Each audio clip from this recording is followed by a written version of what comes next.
to join us.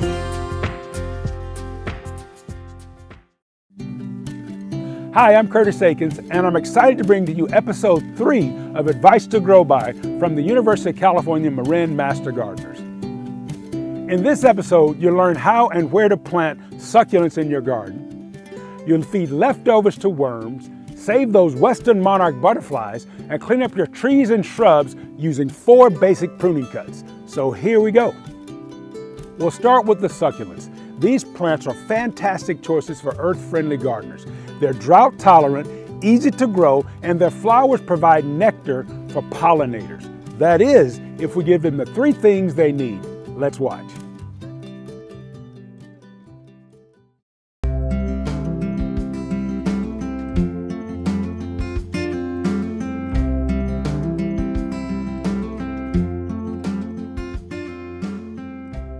A friend of mine recently asked what they should do with a sweet little succulent they recently bought. I said, why not plant it in your garden? A plant with its roots tucked in the rich soil are happier and healthier than its container counterpart with its roots exposed to sun and wind. Actually, succulents can be planted almost anywhere in the garden, under trees, along pathways and eaves, on retaining walls, and intermixed with other water-wise plants. Succulents are a perfect choice for earth-friendly gardening. Like all plants, succulents feed pollinators, release oxygen, and store carbon. What's more, they're drought-tolerant, easily propagated, and are a good choice for a fire-smart landscape. Ready to add succulents to your garden? Of course, you want them to look as good as you can, right? So before diving in, do a little planning and learn about the 3 things succulents need: the proper light, soil, and water.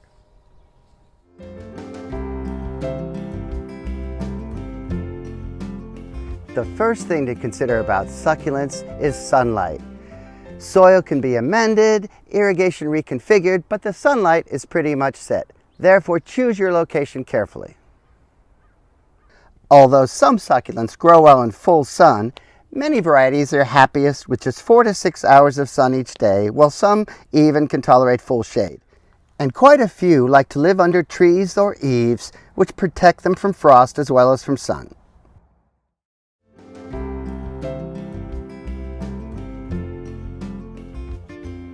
Now that you've chosen your ideal spot, the second step is to amend your soil for increased drainage and airflow. You can buy planting mixes designed for succulents, but I suggest mixing your own. That way you can tailor it to your own needs. Soil in my area has lots of clay, which doesn't drain well, so we have to fix it. Because they're eco-friendly, I use lava sand, lava rock, or pumice to improve soil drainage and airflow. I avoid perlite because the process to get it from the mine to the marketplace requires extensive fossil fuels, and perlite can migrate to the surface over time and be blown away by wind or water.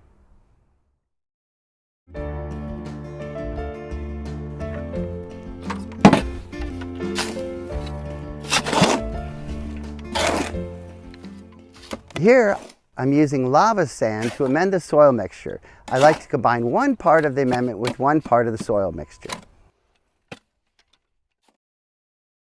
If your soil is naturally loamy, use less amendment. The finished mixture should feel loose and gritty.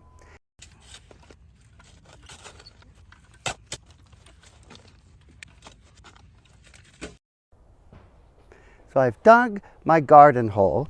Now I mix in a little bit of the lava sand right into the planting hole and dig that in a little bit.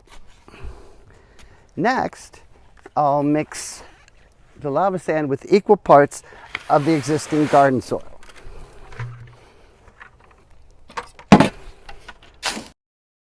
If your garden has areas with chronic drainage issues, plant in mounds because it pretty much always improves drainage.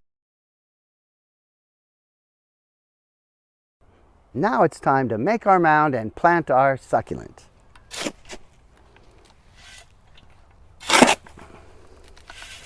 It's important to compress the soil a little bit, otherwise it'll sink on its own and your mound will disappear.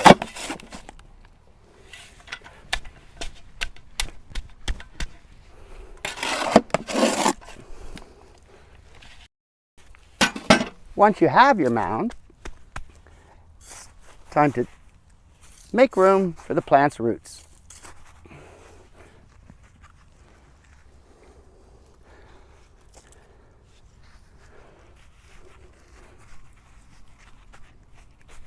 And there you have a succulent tucked into its nice mound.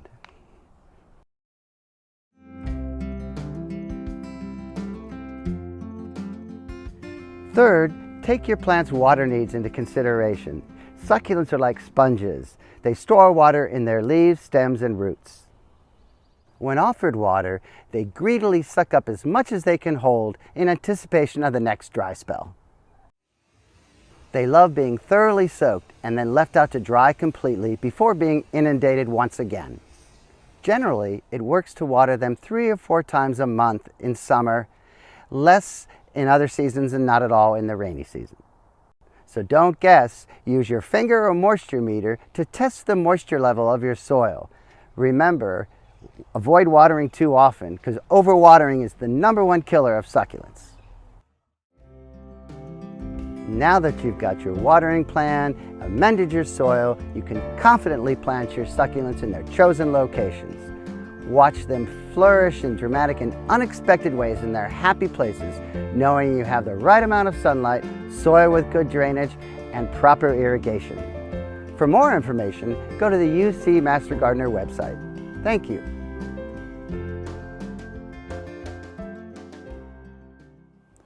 This next video will tell you what you can do and why you should help save our Western monarch butterflies. It's become clear that even though they've been around for millions of years, they're starting to disappear. Succulents and lots of other plants provide food for pollinated insects, including butterflies.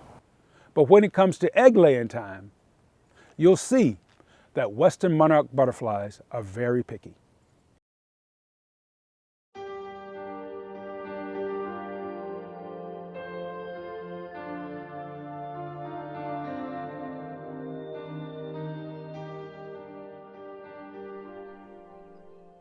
Western monarchs are rapidly declining. Their population is down more than 99% since 1980, scientists say. Hi, I'm Kathy Hunting, environmental health scientist and UC Marin Master Gardener. In this video, we ask, why are the monarchs disappearing? And what can home gardeners do to help? But first, let's take a look at their habitat and life cycle. Divided by the Rockies, Western monarchs overwinter along the California coast, while Eastern monarchs migrate to Mexico. Overwintering sites in Marin include Bolinas, Stinson Beach, and Point Reyes Seashore. Monarch butterflies cluster in treetops to keep warm. They roost on eucalyptus and conifers in a state of partial hibernation. In early spring, they wake out of a 4-month diapause or rest. They fly inland to mate. Females lay eggs only on their host milkweeds. A tiny egg on the back of a milkweed leaf hatches into a baby larva or caterpillar. A monarch caterpillar eats only milkweed, lots of it. It molts 5 times, growing over 1,000-fold. Then it hangs upside down and forms a chrysalis. When metamorphosis is complete, the adult butterfly emerges.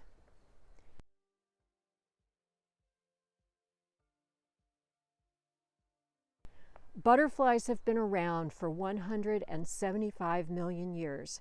Why are the monarchs disappearing now?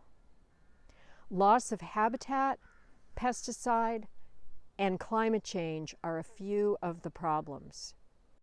Climate change brings drought and extreme storms, meaning that flowers may not provide nectar at critical times in the insect's life cycle. What can we do to help this amazing insect?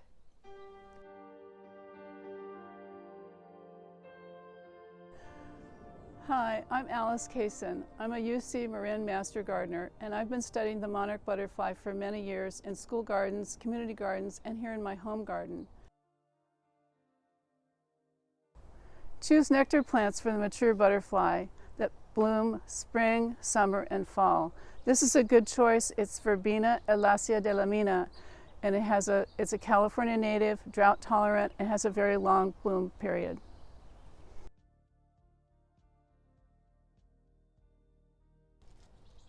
The most important plant to encourage monarchs to come and visit your garden is the milkweed plant. It's the host plant for the monarch caterpillar. In Marin County, we have the Asclepias fascicularis, or narrowleaf milkweed. It's the place where the monarchs will lay their egg and the caterpillars will find something to eat. Look for monarch eggs on the underside of the leaf. The monarch caterpillar hatches from an egg in about 4 days and becomes a tiny caterpillar.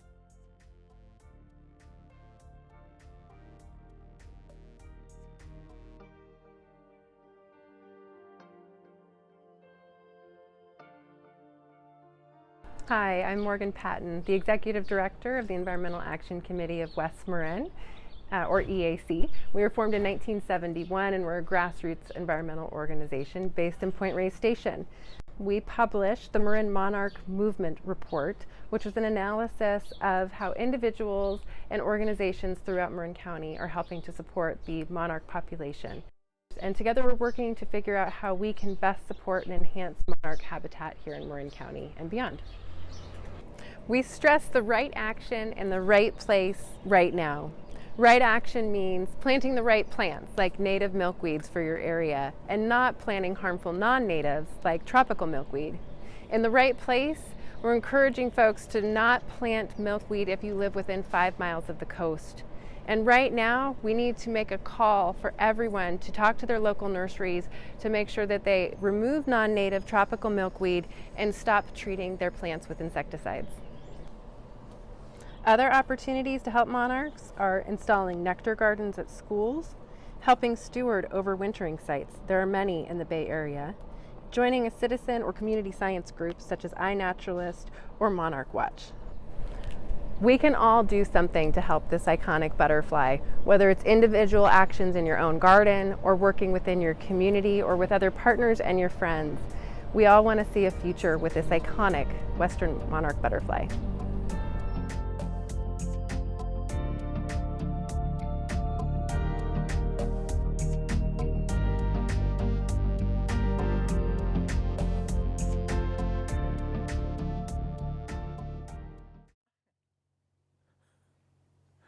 Now, some of you know that in addition to being a Master Gardener volunteer, I'm a chef. And like everyone else who cooks, I end up with food scraps. Well, did you know that you can feed those food scraps to a container of red wiggler worms? Those same kind of worms that my granddaddy used, my dad used, I used, my son used, and my grandson used as fishing bait. What you end up with is a great compost for the garden. Here's how it works. I'm Joan Irwin, a Marin Master Gardener, and today we're going to be talking about how to build a worm composting bin for your home. First, I'm going to talk about a little bit about the materials that we'll need. You're going to need 3 bins, sized appropriately for the amount of scraps you're going to be using. These bins are good for 2 or 3 people in your household. Now we're going to put together our bins. You're going to make holes in the bottom of 2 of the bins. And you're going to do that with your drill and your 1/4 inch bit. So drill the holes about 1 inch apart all the way through the one bin and the second bin. Now, in addition to that, you're going to want to make some holes in the side of the bin so that air can get in and the worms can breathe. That's it as far as what you have to do in the way of construction. Now we're going to assemble the bins. Take the bin that has no holes. The reason we do that is because that's going to collect liquid. We're going to insert one of the bins that has holes. Into this we're going to put our bedding, our food, and our worms. The bedding, remember, can either be shredded paper, dampened, leaves, dampened, or corn, or any other product that is an edible product. Let's use some dampened leaves. Remember, an important part of this is that the worms will eat whatever this bedding is, so make sure it's edible, a natural product. Into that, we're going to add some food, and this I would strongly suggest you use your favorite kitchen scraps. I like banana skins, melons, pieces of melon. Put in some food, and then add the worms. You want to have about this many worms, which is about a pint. You could start with a half a pint. The exact amount isn't so important. But what is important is that you get the worms that are called red wigglers. The reason for these is because these worms, well, they're earthworms, they feed on the surface, and the food you're going to be putting on the surface. Let's talk about maintaining the worm bin once you've got it put together. Every day in the beginning, I want you to check your worm bin. Open it up, make sure there's still food in there that worms seem to be eating it. Look down into the bin underneath. There will be liquid there because that's one of the products of this. Every day, empty out that liquid. It contains a lot of bacteria, and we don't want that to become anaerobic and cause any health problems. Do that every single day until it looks like most of the food that you've put in there is gone. When that happens, and I'm going to guess that's going to be a couple of weeks, maybe two to 3 weeks, now you're going to take the other bin that you put the holes in the bottom, and you're going to put it on top of the one that was there before. So you've got 3 bins in a row now. Start putting food in the top bin.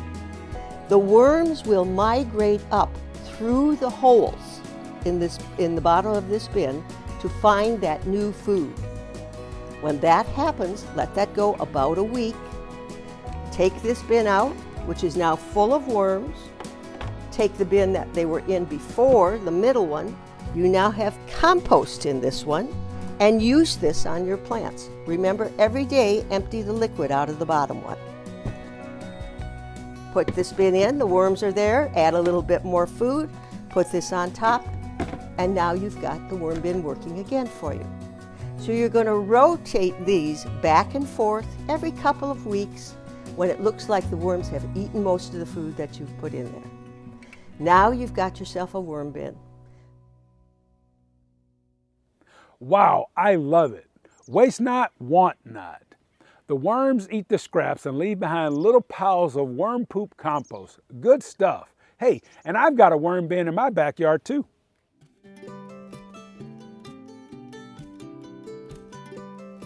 So we've planted succulents and added native milkweed to our garden for the butterflies and fed our garden with worm poop. Now it's time to tidy up our trees and shrubs. In this next video, Kirby Wilcox will show you the 4 basic pruning cuts you'll need to know. It's the most clear-cut explanation I've ever seen.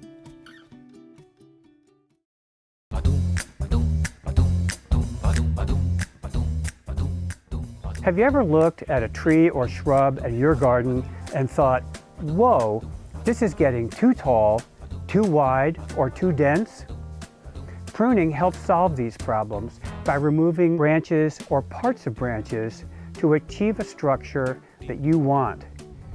And if you remove no more than 1/3 of a tree or shrub at one time and use proper pruning cuts, pruning can make your plants both healthier and more productive. The first cut is called a heading cut because it removes the top portion or head of a branch back to a bud. That's important. We're not topping the branch. We're cutting back to a specific bud. To make this cut, place your shears 1/4 of an inch above a bud and at a 45-degree angle. Cut there. Plants respond to heading cuts by activating the buds immediately beneath to become new branches. This helps to explain when to use this cut. Heading cuts are desirable for most flowering shrubs and fruiting trees because the new branches that emerge beneath the cut generate more buds, more flowers, and more fruit. However, heading cuts should be avoided if the goal is to open a plant because they may make the plant more dense, robbing the center of light and air.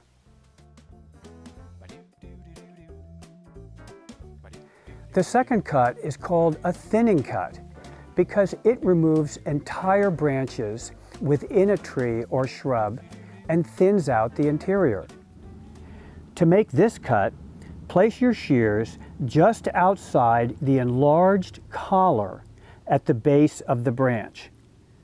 Cut there. Do not cut into the enlarged collar because it contains special cells that can grow over and seal the cut.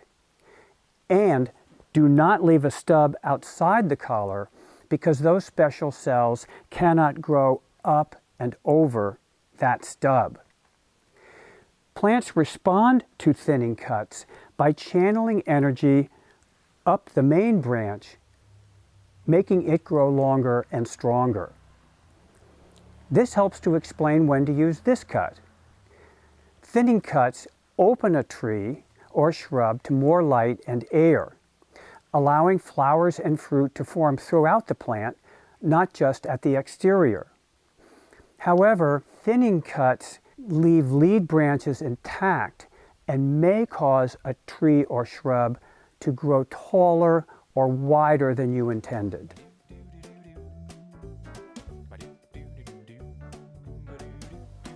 The third cut is called a releadering cut because it removes the portion of a lead branch above a lateral, causing the lateral to become the new leader. To make this cut, place your shears no more than 1/8 to 1/4 of an inch above the joint where the main branch meets the lateral. Now hold your shears at an angle that's halfway between straight across the main branch and the slope of the lateral, right in between. That's the cut. But be careful. The lateral branch must be at least 1/3 the diameter of the branch to which it's attached, or it won't be strong enough to become the new leader. Plants respond to releadering cuts by channeling energy to the lateral, making it grow longer and stronger. Again, this response helps to explain when to use this cut. Releadering cuts reduce the height and the width of trees and shrubs. They also slow the growth of a plant, which helps to keep a plant small. However, because the lateral branches remain, releadering cuts alone may not reduce the density of a tree or shrub. What about that fourth cut that I mentioned? It's called a jump cut, and its purpose is to reduce the weight of a branch before making a final cut. This avoids having a heavy branch pull away from the plant during a cut and tearing the bark and creating a large wound that may not seal. A jump cut is actually a series of 3 cuts. The first cut is from underneath the branch, about 6 inches out from my intended final cut, and about 1/3 to 1/2 the way through the branch.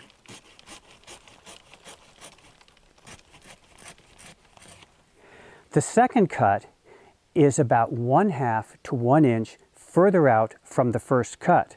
If it works properly, the branch will snap off between the second and the first cut and fall completely to the ground. Did you see how the cut jumped from the second cut to the first cut, creating this cut pattern? The third cut is the final cut just outside the branch collar.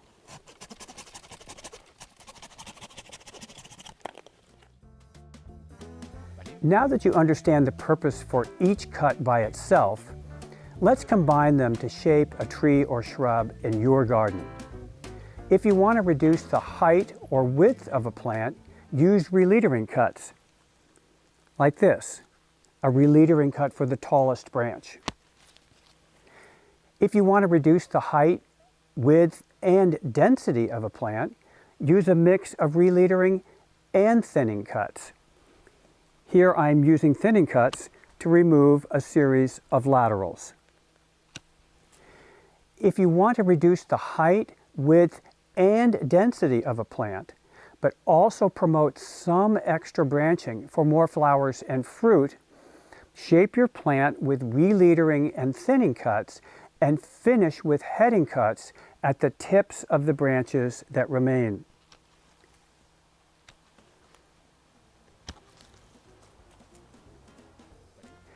So there you have the 4 types of pruning cuts: heading, thinning, releadering, and jump.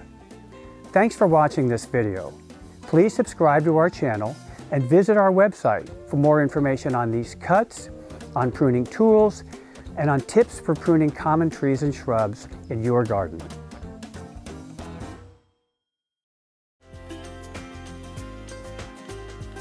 And that's our show.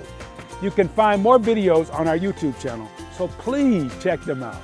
Also, if you have any questions about what you've seen or anything to do with pruning or gardening, plant problems, what kind of plants to plant, where to plant them, whatever, you can call or email our help desk. Be sure to explore our website and sign up for our free quarterly newsletter, The Leaflet. I'm Curtis Akins, and I hope you enjoyed our show. See you next time, and happy gardening.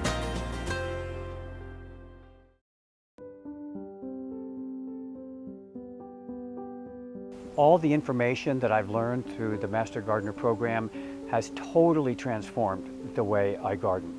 It's just amazing what the program has done. I love the outreach that we give to the public and trying to find the answers for people. I've made a lot of friends and I've gained a lot of knowledge, and I feel like it's really enriched my life.